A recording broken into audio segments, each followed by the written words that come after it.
Eu quero trazer uma palavra hoje para a sua vida que eu creio que não vai ser só importante, mas vai trazer essa essência do Evangelho de Jesus Cristo na nossa vida, que é o que nos rege, amém? Louvado seja Deus. Sabe de uma coisa, é interessante nós entendermos nessa breve introdução, mas nós entendermos como Deus faz as coisas. Sabe que Deus, Ele trabalha os seus milagres da maneira dele. Diga comigo assim: Deus faz os seus milagres da maneira dele.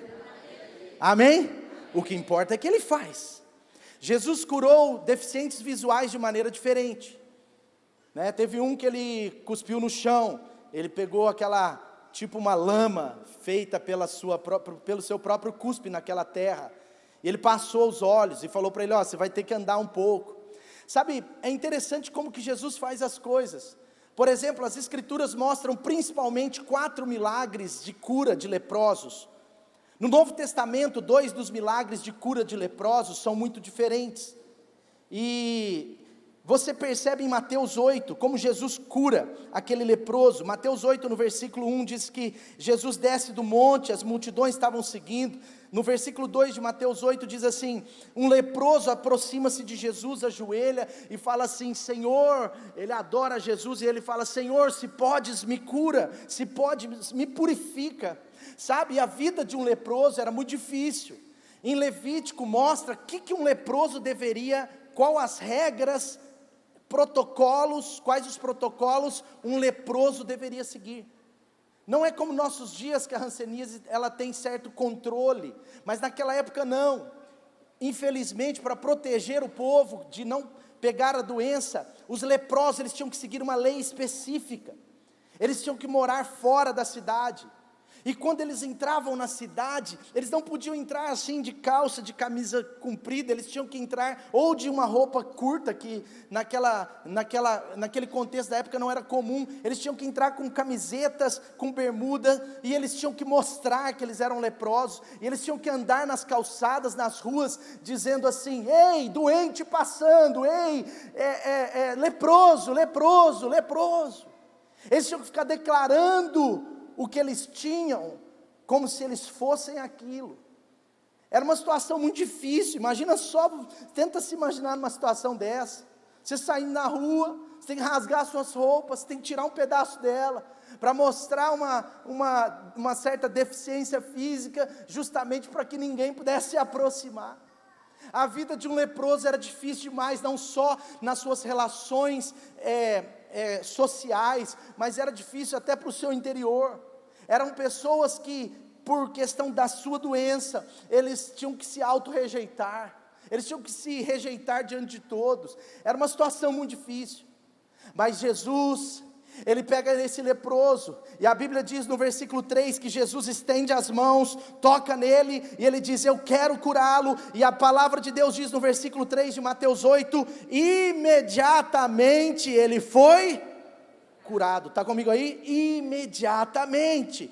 Então veja, Jesus, essa cura de um leproso, Jesus faz imediatamente, ele faz como um ato, ele faz de repente. Sabe de uma coisa, eu não sei o que você precisa de Jesus, eu não sei como está a sua vida com Jesus, eu não sei qual é a cura que você precisa, eu não sei qual é a necessidade de crescimento, de multiplicação, mas Deus opera milagres instantaneamente.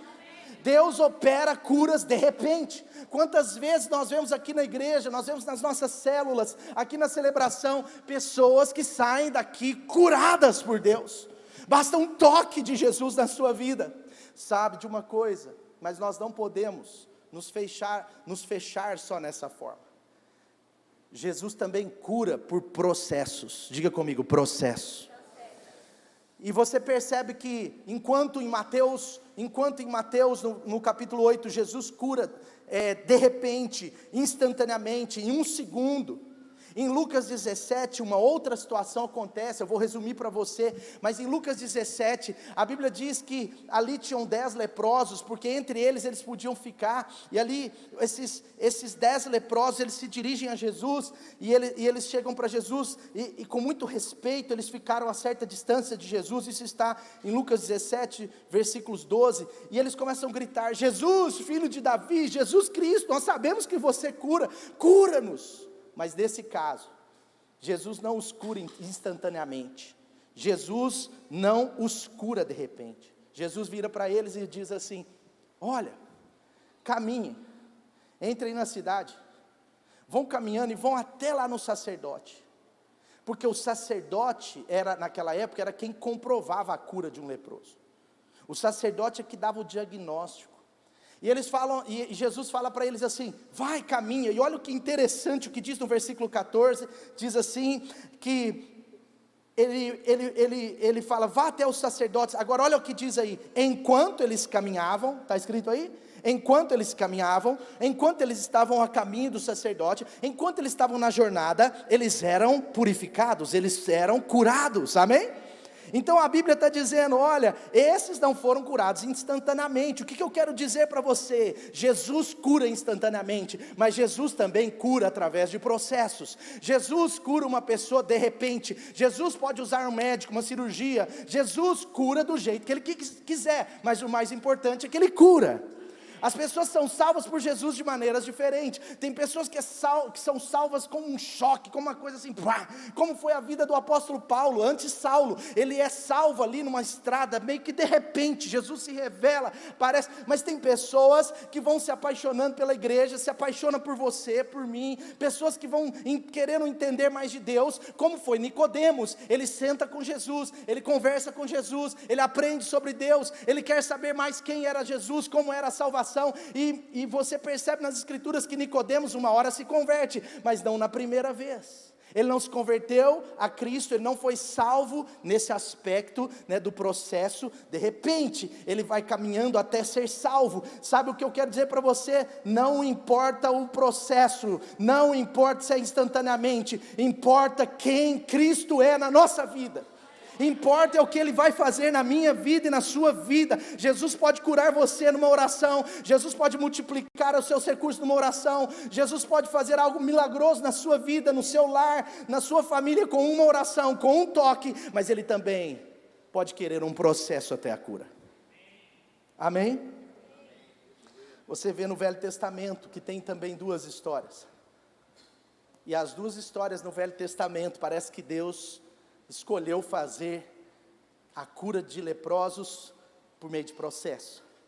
O primeiro está em 2 Reis capítulo 5, quando Deus cura Naamã. Olha como que Deus cura esse homem, porque Deus não só queria curá-lo de uma lepra, mas Deus queria curá-lo de um orgulho. Deus queria não só salvar o seu físico, mas salvar a sua alma. E a palavra de Deus diz, eu vou resumir essa história, mas diz que Naamã, ele era um altíssimo funcionário oficial do exército sírio, que por sinal era o maior exército da época. E eles tinham escravizado uma parte do povo de Deus, e na sua casa morava uma israelita escravizada. Ela não era só como uma assim, pessoa que trabalhava para ele na casa, mas a Bíblia diz que ela era uma escrava. Ela estava lá trabalhando forçadamente, sem ganhar talvez, provavelmente. Só que essa menina tinha graça de Deus na vida dela, e ela viu seu líder pegando lepra. A Bíblia diz que Naamã atraiu lepra, ele não tinha. Ele pega a lepra, e agora aquele alto oficial do exército sírio está na sua casa doente, mas a sua escrava disse: olha, eu sei o lugar da sua cura, a sua cura é só num lugar que tem Deus. E se eu fosse você, ia até Samaria, atrás de um profeta chamado Eliseu. Primeira coisa, Deus está usando não um alto médico, não nesse caso, não uma pessoa da confiança dele total, mas está usando uma pessoa no contexto da situação, uma escrava dos seus patrimônios, para levá-lo à cura. Ali Deus começa a trabalhar não só a questão da cura da lepra externa, mas da lepra interior. E agora ele é desafiado, no desespero ele vai até Samaria, ele pede uma carta para o rei, e olha que interessante, ele pede uma carta para o rei. Samaria era como se fosse a cidade mais importante do norte. Ele pede uma carta para o seu rei dá uma carta para ele ir até o rei de Samaria, e olha que interessante, ele chega lá em Samaria, e o rei de Samaria não quer recebê-lo. Fala, eu não sou curador não, ainda mais de um sírio, de jeito nenhum. Deus tratando. E agora então ele vai até o profeta, ele chega na casa do profeta Eliseu, e ele bate lá na porta, o Eliseu vê, fala, é um cara sírio, está cheio de segurança, está cheio de gente, ele olhou no olho mágico, e ele falou, eu não, vai lá você, ele manda o estagiário, ao invés dele receber com honras, aquele que era um alto oficial do exército sírio, ele recebe de uma maneira qualquer, era Deus tratando, ele manda um estagiário receber o alto oficial, e o alto oficial chega e fala, eu quero falar com o profeta, ele diz, ele não quer falar com você, mas eu vim aqui para ser curado. Então só um minuto, foi lá o profeta falou assim, você quer ser curado? Então vai até o rio Jordão, mergulha 7 vezes, e depois das 7 vezes você ficará curado. E ele horrorizou, sabe por quê? Tem pessoas que não recebem da parte de Deus, porque estão querendo que as coisas aconteçam instantaneamente, quando Deus tem a sua forma de fazer.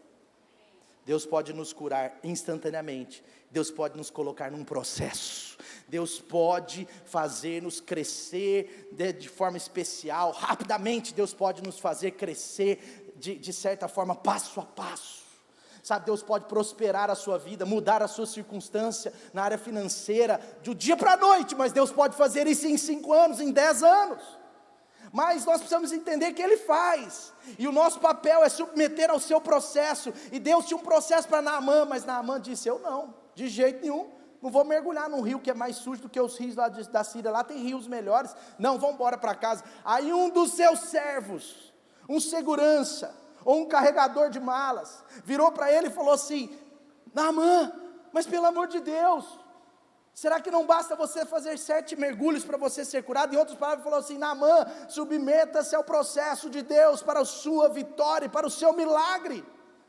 E aquele menino é usado por Deus, e Naamã então agora tem a sua alma, vamos dizer, sarada, e ele vai até o rio Jordão, e ele mergulha 7 vezes, e depois da 7ª vez, Naamã é curado para a glória de Deus. Deus cura instantaneamente, Deus cura por processos, amém? Vamos à história, 2 Reis capítulo 7, pouco tempo depois dessa história, agora Samaria está cercada, deixa eu contextualizar para você, Samaria está cercada do exército sírio, Samaria era, vamos dizer, a capital do norte ali de Israel, naquele contexto, ela está cercada pelo exército sírio, e eles estão aproximadamente a 100 dias de cerco, alguns dizem 90, a cidade passava fome, passava necessidades de água, a cidade estava com muitos problemas sociais, políticos, por causa disso, um cerco foi feito em Samaria, ninguém sai, ninguém entra, o exército sírio arma um acampamento fora da cidade, e esse é o cenário, só que entre a cidade e os sírios, moravam os leprosos, entre a cidade e o acampamento sírio, moravam os leprosos, e a Bíblia conta uma história que às vezes é até um pouco esquecida, mas no versículo 3 de 2 Reis 7, fala assim, olha, os 4 leprosos, que estavam junto à cidade, disseram uns aos outros, o que nós vamos fazer? Nós vamos ficar esperando aqui a morte chegar? Se nós resolvermos entrar na cidade, que era Samaria, morreremos de fome, se a gente ficar aqui, vamos morrer capturados, se a gente ficar aqui, então assim, tem um ditado que diz, se ficar o bicho pega, se correr o bicho come, é isso, eles estão falando, se a gente entrar na cidade, a coisa lá está feia, está pior que aqui, se a gente for um pouco para cá, a coisa está feia, porque o exército sírio vai matar a gente, vai ver que apesar da gente ser leproso, a gente é de Samaria, nós estamos sem saída, sabe, e eles estão assim, e aí, vamos viver ou vamos nos entregar e morrer, o que nós vamos fazer? E agora eles têm uma luz, vamos ao acampamento dos sírios, dos arameus, para nos render, se eles nos pouparem, viveremos, se eles nos matarem, morreremos, mas eles tomaram uma atitude, ao anoitecer, eles foram ao acampamento dos arameus, quando chegaram às mediações do acampamento, não havia ninguém ali, Gente, eles chegaram num acampamento gigante, de milhares de soldados, milhares de oficiais sírios. Eles chegaram num acampamento gigante, mas não tinha ninguém lá. Olha, a coisa estava acontecendo. Veja como a decisão desses que eram, nesse momento ainda, leprosos. Veja a decisão deles, o que fez acontecer. Versículo 6, o Senhor, por que o acampamento estava vazio? Diz assim, porque o Senhor tinha feito com que os sírios ouvissem um ruído de grande exército, com cavalos e carros de guerra, de modo que disseram uns aos outros: ouçam, o rei de Israel contratou os reis dos hititas, dos egípcios, para nos atacar. Então, para salvar as suas vidas, eles fugiram ao anoitecer, abandonando tendas, cavalos, jumentos, deixando o acampamento exatamente como estava.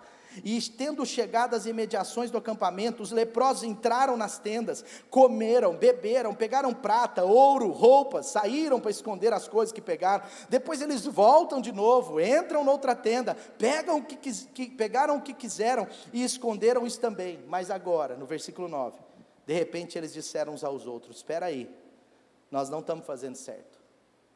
Esse é um dia de boas novas. Diga comigo, esse é um dia de boas novas. O que está escrito aí? Esse é um dia de boas notícias, de boas notícias. E não podemos ficar calados. Se esperarmos até amanhã, seremos castigados. Vamos agora contar tudo no palácio do rei. Aleluia, aleluia. Você percebe aqui que há um processo de Deus, mas eu quero dizer algo para você. Eu quero falar um pouco sobre esse evangelho do Senhor. Sabe o que acontece? Essa história está dizendo que eles celebraram as boas novas, e as boas novas é o evangelho de Jesus. A palavra evangelho significa boas notícias, significa boas novas. E o que nós temos aqui então? Boas notícias acontecendo, amém? Quem quer boas notícias? Então você quer o evangelho. O evangelho é a boa nova de Deus, são as boas novas de Deus para mim e para você, a partir de quem? De Cristo dado, de Cristo que foi entregue, de Jesus que ressuscitou. Agora preste atenção nessa história. Eles começam, e aqui eu quero tirar para você 3 pontos que eu considero a essência do evangelho, que está aqui. Mas antes deixa eu te explicar. Eles tiveram que tomar uma decisão, ou se entregar, ou se entregar e desistir, ou continuar. Mas eu quero dizer que aqui nós estamos aprendendo algo muito importante. Nós estamos vendo aqui uma história de cura, uma história de milagres. O evangelho é a nossa esperança para isso. O evangelho de Jesus são as boas novas de Deus, mas através do evangelho nós aprendemos como viver bem. Através do evangelho nós aprendemos para que viver, de que modo viver. Então o evangelho nos ensina tudo que nós precisamos. Agora, essa história mostra 4 leprosos que não puderam desistir. E aqui eu começo na primeira ideia para você, porque nós somos um povo que foi chamado por Deus para viver um evangelho verdadeiro. Então nós não somos dos que desistem. Nós não somos um povo que desiste, nós não somos um povo que se entrega, nós somos um povo que avança, nós não somos um povo que, vamos dizer, que vive entregue às dificuldades, nós não somos um povo que nos abatemos, nós damos um jeito e vivemos para a glória de Deus, porque Jesus nos prometeu vida e abundância. Agora, o que nós podemos fazer para viver essas boas novas? O que nós fazemos para viver o evangelho na sua plenitude? A primeira essência do evangelho que você precisa para viver um evangelho genuíno, para viver um evangelho de verdade em Jesus Cristo, a primeira essência é mover-se. Diga, movimento. Olha só, eles precisavam tomar uma atitude. Meus irmãos, o evangelho não vai caminhar na sua vida sem um movimento. Eles não podiam ficar ali. Pior do que entrar em Samaria era ficar ali. Sabe, a pior decisão era ficar parado. E agora eles tomam a decisão certa. Eles avançam, eles fazem um movimento. Você vê no versículo 3 que diz assim: vamos, levantemo-nos e caminhemos ao acampamento dos arameus. Ao anoitecer eles se levantaram, diga comigo, se levantaram, e foram ao acampamento dos sírios. Sabe, o poder do evangelho se dá a partir de um movimento. O evangelho geralmente está acontecendo na medida que se tem um movimento. Eu vou mostrar isso para você. O evangelho na vida de alguém se movimenta, ele se dá através do movimento da vida de alguém. Sabe, viver o evangelho é viver em movimento. Viver o evangelho é não entregar os pontos. Viver o evangelho é não desistir mesmo nos dias difíceis. Viver o evangelho é não desistir mesmo quando você está em situação onde parece não ter saída. Viver o evangelho é não desistir mesmo se você estiver sofrendo. Viver o evangelho é não desistir do que Deus pode fazer na área da sua vida que talvez está precisando de uma intervenção de Deus. Qual é a área da sua vida que está precisando de uma intervenção de Deus? Às vezes você precisa de uma intervenção de Jesus nessa manhã. Às vezes essa intervenção precisa acontecer esse ano. Mas eu quero dizer, Jesus vai intervir na sua vida. Mas existe uma necessidade de você entender o movimento. Viver o evangelho é buscar a cura que você precisa em quem pode curar. Viver o evangelho é buscar os recursos que talvez você precise em quem tem todos os recursos. É se movimentar rumo ao que Deus tem. Olha o que diz em Lucas 9,62. Aquele que coloca a mão no arado e olha para trás, não está apto a entrar no reino de Deus. Bem-aventurado é o servo que quando o Senhor voltar, o encontra trabalhando. Você percebe como essa dinâmica dos céus, ela tem que acontecer na nossa vida. E às vezes o ponto do nosso milagre, do desafio do nosso milagre, é permanecer apenas esperando, num certo sentido passivo, é permanecer parado. Eu quero avançar, mas eu não quero estudar. Eu quero avançar, mas eu não quero fazer a minha parte. Eu quero avançar nessa área, mas eu não quero fazer nada para isso. Eu estou esperando em Deus. E enquanto Deus não faz o impossível, meus irmãos, nós precisamos fazer o possível. Enquanto Deus não me dá mais do que eu tenho, eu louvo a Deus pelo que eu tenho. Enquanto Deus não responde a minha oração, eu persevero nela, eu continuo orando. A gente espera em Deus trabalhando, a gente espera em Deus movimentando, porque o evangelho de poder exige movimento. O evangelho de João narra muitos milagres de Jesus. O evangelho de João é incrível, narra muitos milagres. Toda vez que nós começamos um grupo de estudo bíblico, se você começar um grupo de evangelismo, um grupo de estudo bíblico com alguém que está começando na fé, com alguém que está querendo saber mais sobre Jesus, comece em João, porque o evangelho de João é incrível nisso. Mas você percebe no evangelho de João, eu poderia citar 20 milagres, mas em João capítulo 2, Jesus, ele começa o seu ministério de milagres, e o primeiro milagre de Jesus, Jesus transforma a água em vinho, mas Jesus não carregou o pote de água. Quem teve que carregar o pote? Jesus não fez a água aparecer. Quem teve que ir lá na torneira encher? Está comigo aí, sim ou não? Porque Jesus ama, Jesus se agrada, muitas vezes que nós façamos o possível. Quem vai transformar água em vinho é Jesus. Quem vai fazer o milagre no casamento é Jesus. Mas o que eles podiam fazer, eles tiveram que fazer.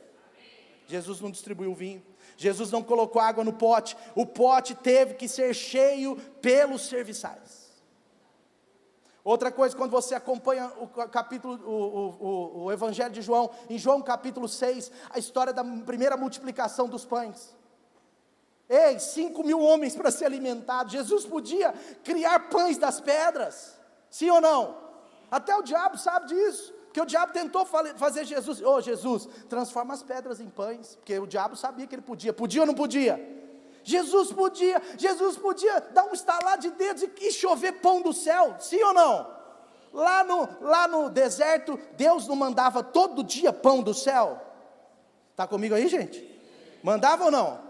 Então Jesus podia, pão do céu, caiu de novo, como muitos anos atrás, aleluia, alimentem-se, sim ou não? Mas Jesus não fez. Por que Jesus não fez? Porque Jesus estava querendo que houvesse um movimento. Jesus desafia os discípulos, porque Jesus ama ver a nossa fé ser exercitada. Jesus não quer uma fé, com muito carinho eu digo isso, mas Jesus não quer uma fé passiva, retardada. Que feio, pastor. Ele quer uma fé prática. A fé é uma ação, a fé é um verbo. Então, Jesus está ali falando assim, eles não têm o que comer, tá bom, você me trouxe o problema, então eu te devolvo o possível. O que você pode fazer de possível? Eu vou fazer o impossível, mas o possível eu quero que vocês façam. Mas um discípulo de Jesus não entendeu. E ele ficou preso à impossibilidade das suas próprias mãos. Porque quando nós não temos disposição de fazer o possível, parece espiritualidade, mas na verdade é incredulidade. Não vou fazer nada em relação a isso, porque Deus é que vai fazer. Mas você pode fazer o quê? Você pode fazer um telefonema, você pode melhorar suas contas, você pode ir atrás de um médico, ir atrás de um remédio. O que você pode fazer? O que eu posso fazer, eu tenho que fazer. O que Deus vai fazer, Ele vai fazer, do jeito dEle. Às vezes até Deus te coloca num processo de cura, e de repente a cura vem instantânea, porque o processo de busca agradou a Deus, e Ele vem e fala, eu vou fazer um ato de cura, a cura vai ser instantânea. Acontece isso, sabe? Então, Jesus, Ele está nos ensinando a viver um evangelho verdadeiro. O evangelho verdadeiro é assim, ele exige um movimento. Então Deus vai lá e fala assim, ei, vocês têm que buscar, vocês têm que fazer um exercício de fé. E agora eles trazem 5 pães e 2 peixes. Queridos, multiplicar é com Jesus, mas o que eu posso fazer, eu tenho que fazer. Multiplicar é com Jesus, mas cadê os seus pães, os seus peixes? Cadê o meu pão e o meu peixe? Só Jesus podia multiplicar, mas um ponto de partida muitas vezes está em nós. Pastor, você está negando a soberania. Não, de jeito nenhum. Deus já decidiu multiplicar os pães. Jesus já tinha decidido multiplicar os pães. Jesus já tinha decidido, tanto que quando Ele multiplica os pães, Ele só agradece e fala, Senhor, obrigado. E Ele sopra pão. Isso na minha versão. Mas Ele só agradeceu, porque já era decisão de Deus. Sabe, Deus já decidiu milagres a partir da sua vida. Mas a partir da sua vida. Sabe, existe um ponto de partida. O ponto de partida na casa de Naamã foi ele ter ouvido aquela menina. Foi aquela menina ter anunciado algo para ele. O ponto de partida na multiplicação dos pães foi o discípulo chamado André encontrar um adolescente que tinha disposição de entregar. Quem multiplica é Jesus, mas quem poderia entregar os pães? Entregar nas mãos de Jesus o que precisa ser entregue, é um movimento que você tem que fazer. O que você precisa entregar nas mãos de Jesus para Ele fazer o sobrenatural? Talvez você precise entregar o seu coração, talvez você precise entregar o seu orgulho como o Naamã, talvez você precise entregar a sua tradição, talvez você precise entregar algo que só você sabe, que você guarda por tanto tempo. Talvez você precise entregar o perdão de alguma pessoa. Talvez você precise entregar um coração amargurado e falar, Senhor, eu preciso de um milagre. Talvez você precise entregar até recursos a Deus. Você está segurando, retendo o que é do Senhor. Talvez você precise entregar a sua ansiedade sobre o que você está passando e falar, Senhor, está aqui, eu confio no Senhor. Mas alguma coisa você tem que entregar. Jesus multiplica. Diga comigo, Jesus multiplica. Aleluia. Você percebe no capítulo 11, eu vou só terminar com esse, eu poderia falar vários milagres, estão muitos, mais de 20, que no Evangelho de João você vê a ação do homem junto com Deus. E agora no capítulo 11 de João, Jesus chega 4 dias depois que Lázaro tinha morrido. Lázaro era amigo de Jesus, Lázaro tinha morrido, ele chega 4 dias depois, aí Jesus caminha rumo ao túmulo de Lázaro, e chega lá, Jesus iria ou não iria ressuscitar Lázaro? Sim ou não? Iria ou não? Então Jesus chega lá, e ele fala assim, ei, e eles olham, talvez alguém que acreditava no milagre, de verdade estava pensando assim, é agora que ele vai falar para a pedra sair, agora ele vai pedir a pedra sair e Lázaro para se ressurgir, mas Jesus não fez, ele falou, ei, tirem a pedra, porque o ponto de partida, o que é possível está nas minhas mãos, o que é impossível nas mãos de Deus. Jesus tinha poder para ressuscitar, Jesus tinha muito mais poder ainda para arrastar uma pedra, mas o possível estava na mão deles. Jesus disse, arrastem a pedra. E quando eles arrastaram a pedra, Jesus clamou os céus e disse, Lázaro, vida na sua vida, vem para fora. Aliás, diferente, né? Lázaro, vida na sua morte, vem para fora. Amém? Está comigo aí? Diga assim, movimento. O evangelho é movimento, o evangelho não é ficar parado esperando o pior acontecer. Aqueles leprosos não ficaram parados, eles encontraram o evangelho, eles encontraram as boas novas, eles encontraram a solução, a salvação para a vida deles, da sua cidade, eles encontraram a sua cura, porque eles não ficaram parados, eles entenderam a parte deles, sabe, o seu ânimo, a sua decisão. move os céus. Esse sentimento de urgência, meu irmão, de proatividade, de não se entregar quando a coisa está difícil, de não se entregar e desistir quando precisa de uma intervenção de Deus, esse negócio movimenta tudo nos céus. Movimenta tudo, mas enquanto a gente está entregue às dores, entregue às impossibilidades, entregue às circunstâncias difíceis, os céus estão prontos para agir, mas impelidos pelo que falta em nós. Não é que Deus não pode, é que Deus não quer. Não sei se você entendeu. Deus fazia as coisas assim. O que me encanta, Atos 19, tem um versículo que me encanta, e eu daqui a pouco já passo para o próximo. Atos 19 diz assim, versículo 11. Deus fazia, olha só o que diz o versículo 11. Deus fazia milagres extraordinários. Amém ou não? Está escrito aí, Deus, lá na igreja primitiva, Deus fazia milagres extraordinários pelas mãos de Paulo. O texto não para ali. Pelas mãos de Paulo. Eu quero declarar que as nossas mãos, levante as suas mãos, as nossas mãos são canais de milagres de Deus na vida de outras pessoas. As mãos de outras pessoas, levante suas mãos, as mãos de outras pessoas serão canais de milagres de Deus na sua vida. Serão canais.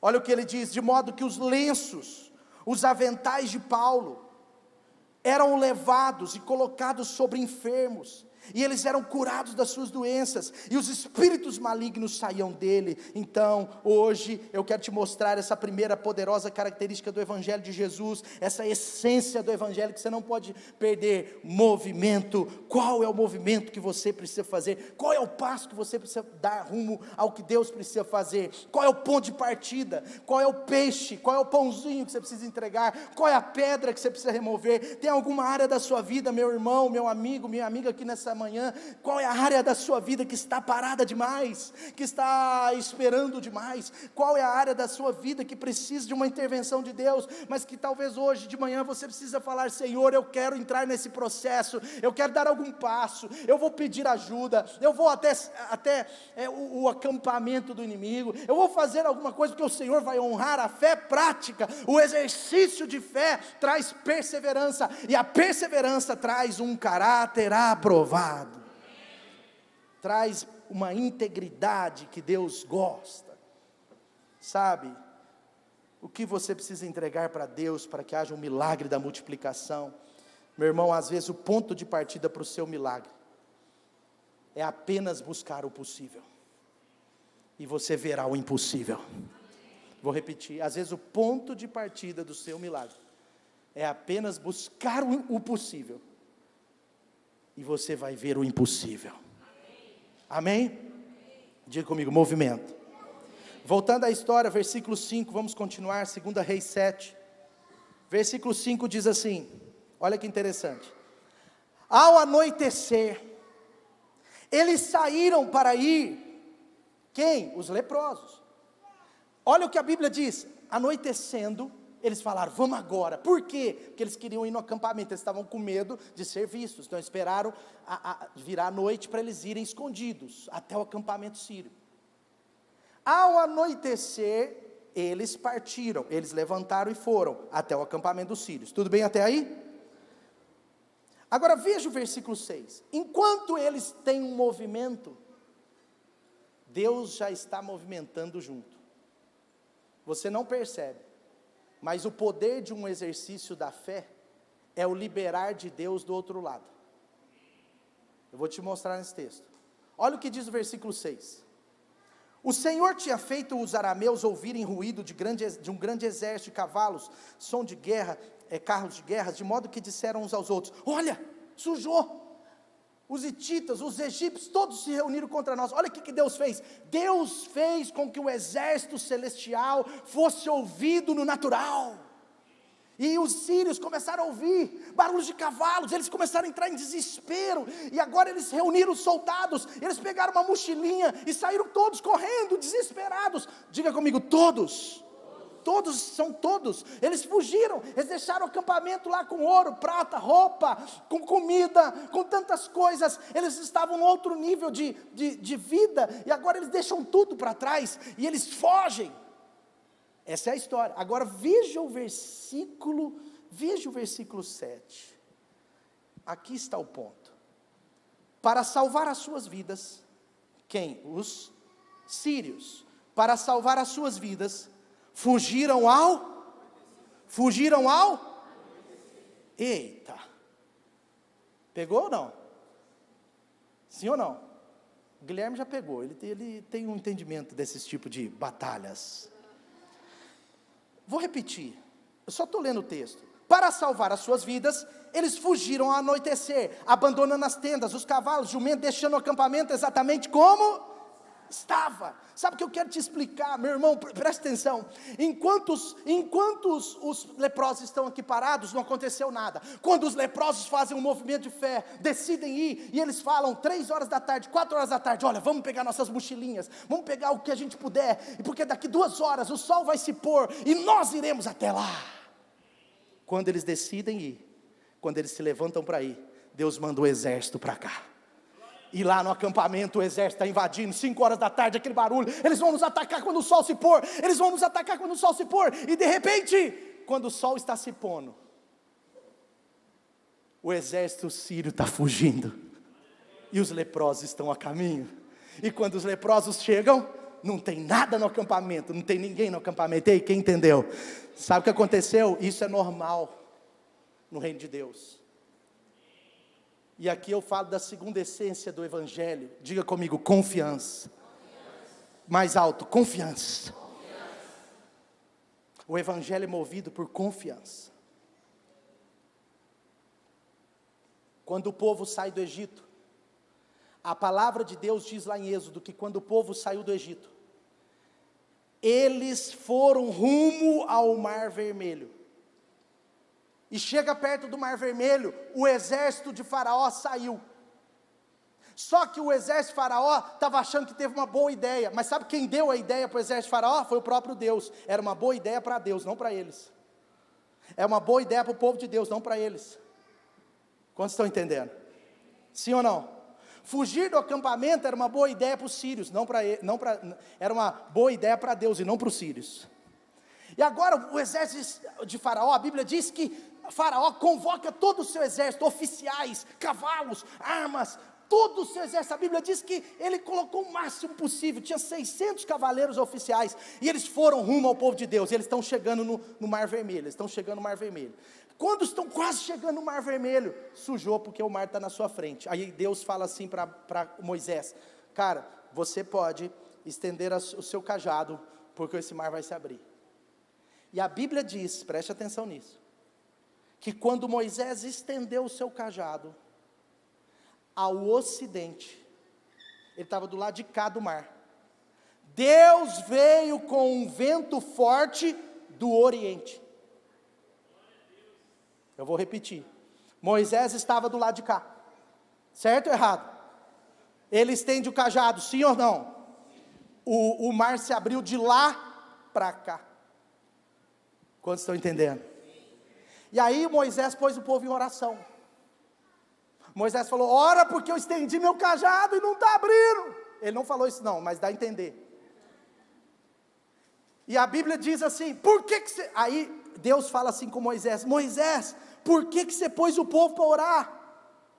Olha só, está no versículo 15 de Êxodo 14, versículo 15 de Êxodo 14, Moisés fala assim, ei, por que vocês estão clamando a mim? Não é para clamar agora é para avançar, agora não é oração, é confiança, não anulando a oração. Mas quantos estão entendendo? Sabe por quê? Presta atenção, quando Moisés pôs o cajado no mar, num primeiro momento o mar não se abriu, aqui, mas já estava se abrindo lá.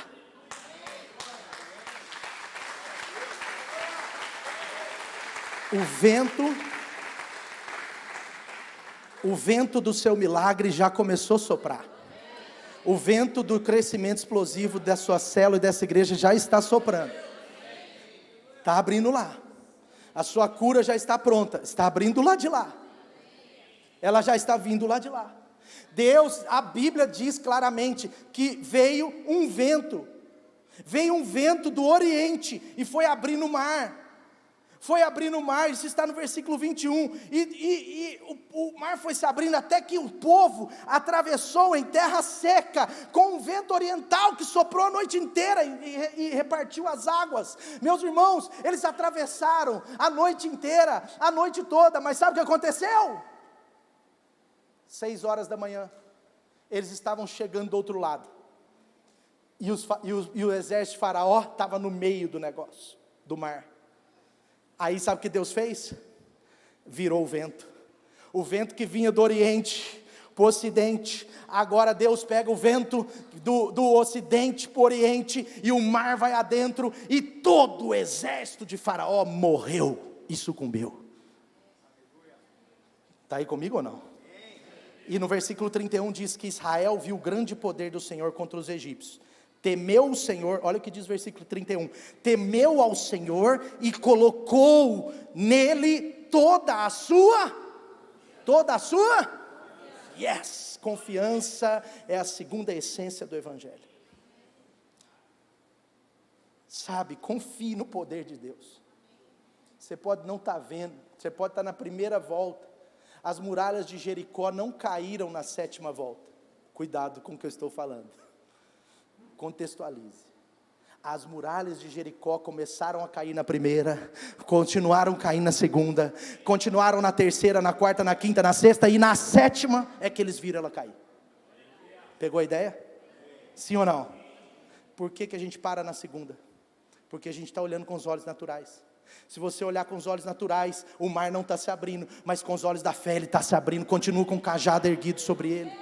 Sabe, Deus não nos chamou para desistir, Deus nos chamou para perseverar.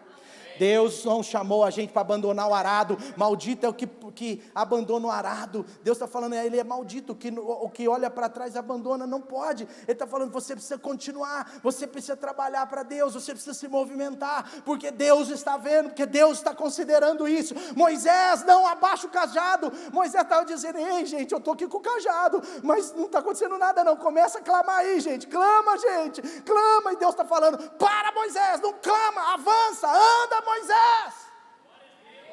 E Moisés falou assim, não gente, para de clamar, anda, e o povo foi andando, 1 quilômetro, 800 metros, 600 metros, 200 metros, esse negócio não vai abrir. Já estava abrindo, eles só não estavam vendo. E os leprosos estão andando, e eles estão com medo, meu Deus, nós vamos chegar lá, eles vão estar apontados com rifle para cima da gente, é um fuzil, é uma metralhadora, na época não tinha, mas só atualizando, eles estão apontados, a flecha na nossa testa, meu Deus, vamos de noite, apaga a lanterna, leproso 7, leproso 3, apaga a lanterna, ei, e eles chegaram lá, aquele silêncio no acampamento. Um leproso olhou para o outro e falou assim, ué, são 20 horas, eles dormem cedo por aqui, né?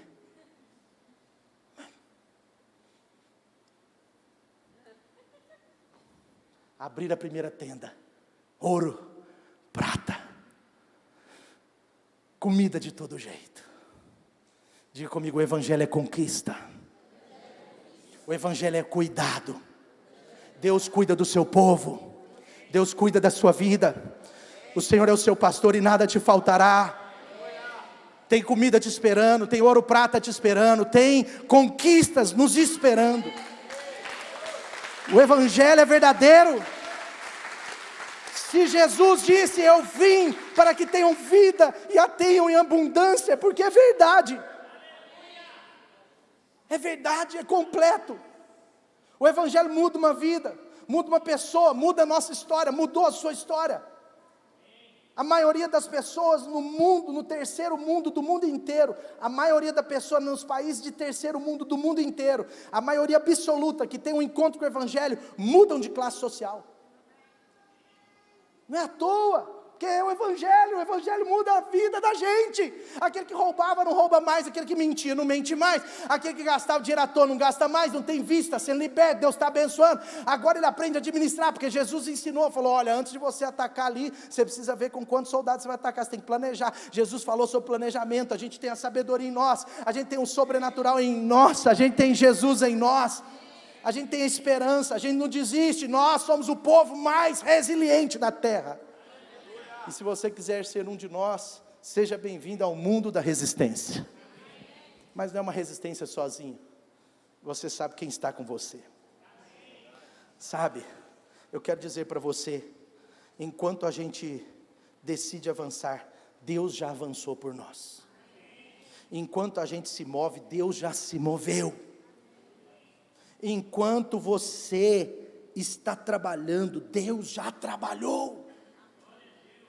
Ele ouviu a sua oração, Ele ouve as nossas orações, Ele está ouvindo o seu clamor, Ele está vendo a sua atitude. É tempo de confiarmos no Senhor, Ele nos livra do mal, Ele é o nosso pastor, Ele é a nossa cura, Ele vai agir sobre qualquer situação que você precisa, porque Ele ama ser o Deus que age. A ação é algo natural no coração de Deus.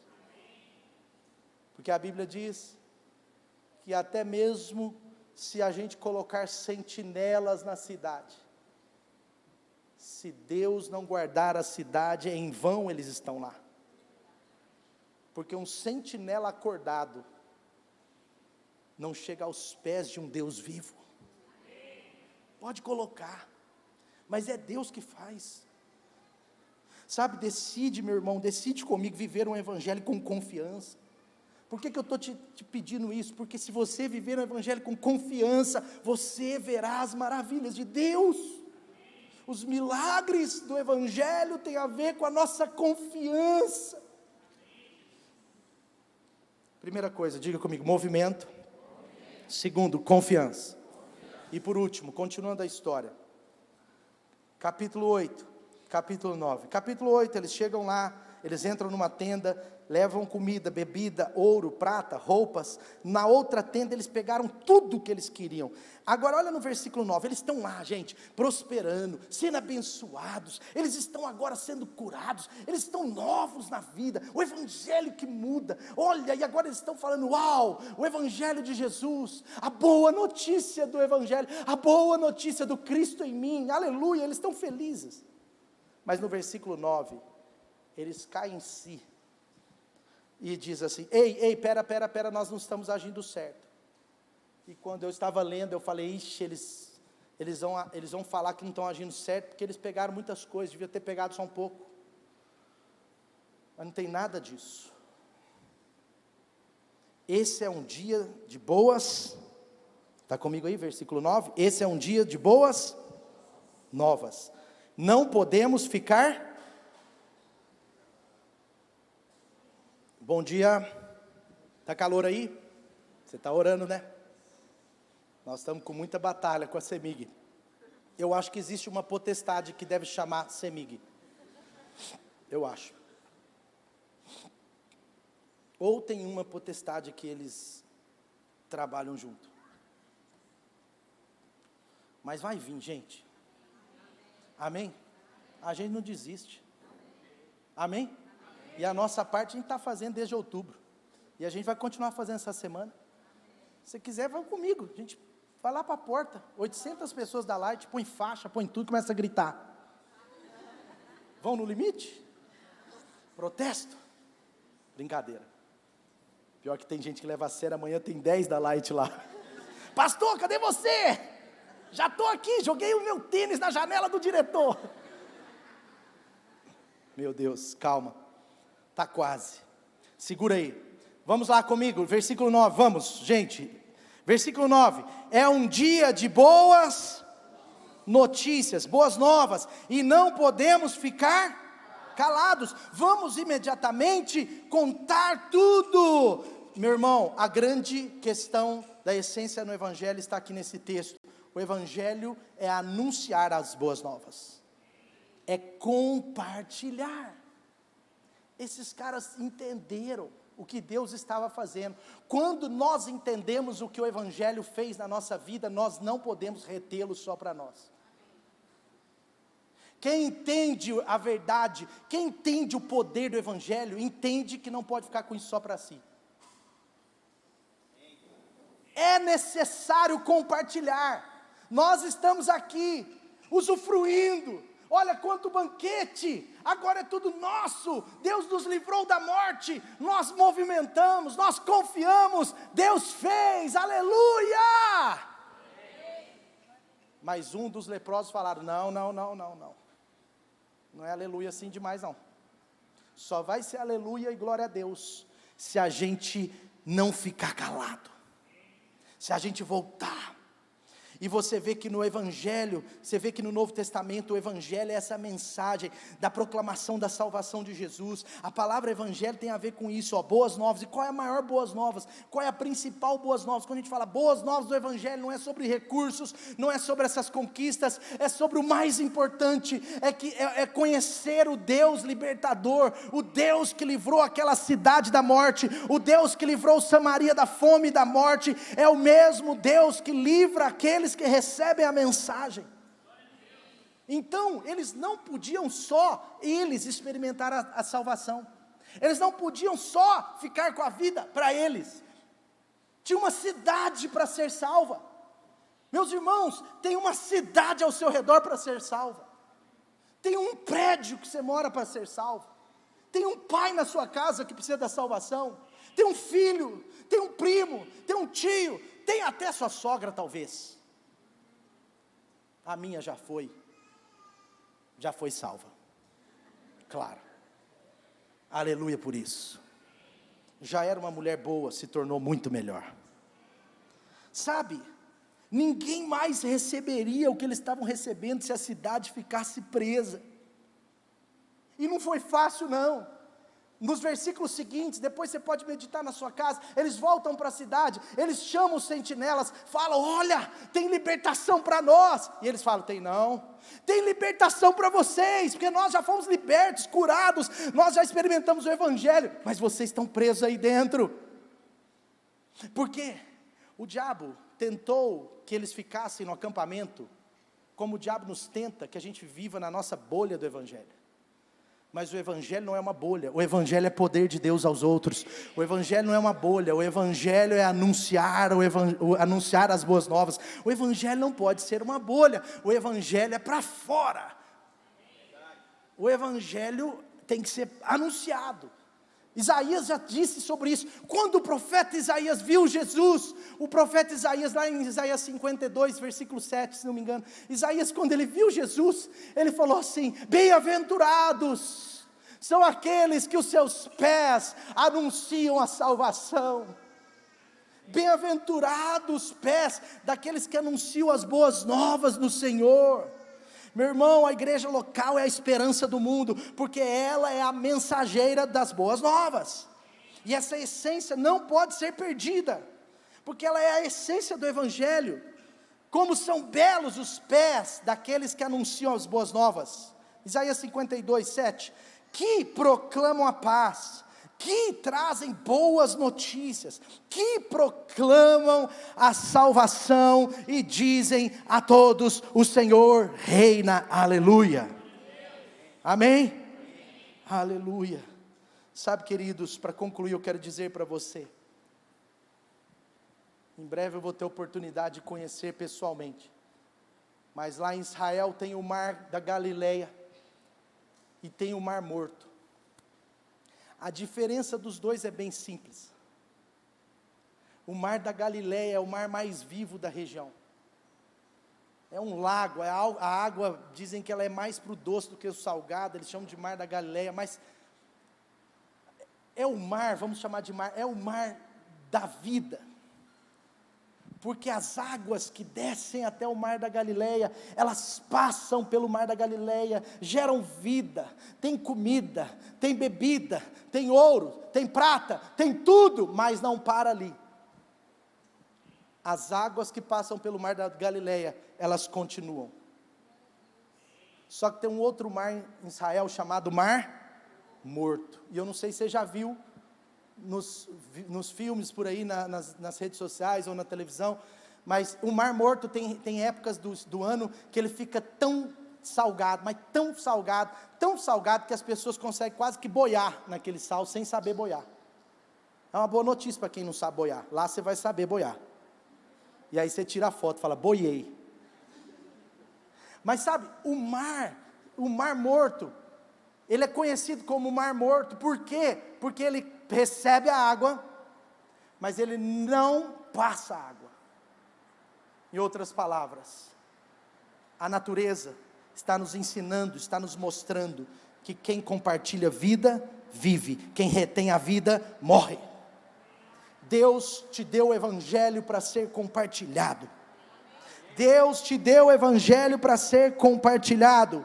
Em Colossenses capítulo 1, versículo 3 diz assim: sempre agradecemos a Deus, o Pai de Jesus Cristo, quando oramos por vocês. Paulo falando a eles, e ele diz, porque eu ouço da fé que vocês têm em Jesus, e do amor que vocês têm pelos santos, por causa da esperança que lhes está reservada nos céus, a respeito da qual vocês ouviram por meio da palavra da verdade, o evangelho que chegou até vocês. Agora olha que interessante, olha porque Paulo está amando eles, olha porque Paulo está dizendo, a fé de vocês é um exemplo, olha porque Paulo estava falando, a fé de vocês é maravilhosa. Ele termina dizendo assim, por todo o mundo, esse evangelho está frutificando e crescendo, como também ocorre entre vocês, desde o dia em que ouviram e entenderam a graça de Deus, em toda a sua verdade, aleluia.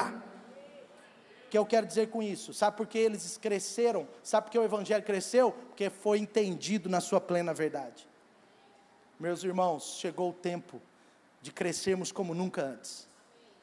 Vou repetir, aqueles que creem de verdade podem se expressar, chegou o tempo de crescermos como nunca antes. Se o evangelho é verdadeiro, se o evangelho que está dentro de você é verdadeiro, vai gerar fruto, não podemos ficar com comida e bebida, ouro e prata só para nós. O evangelho é a boa notícia para todos.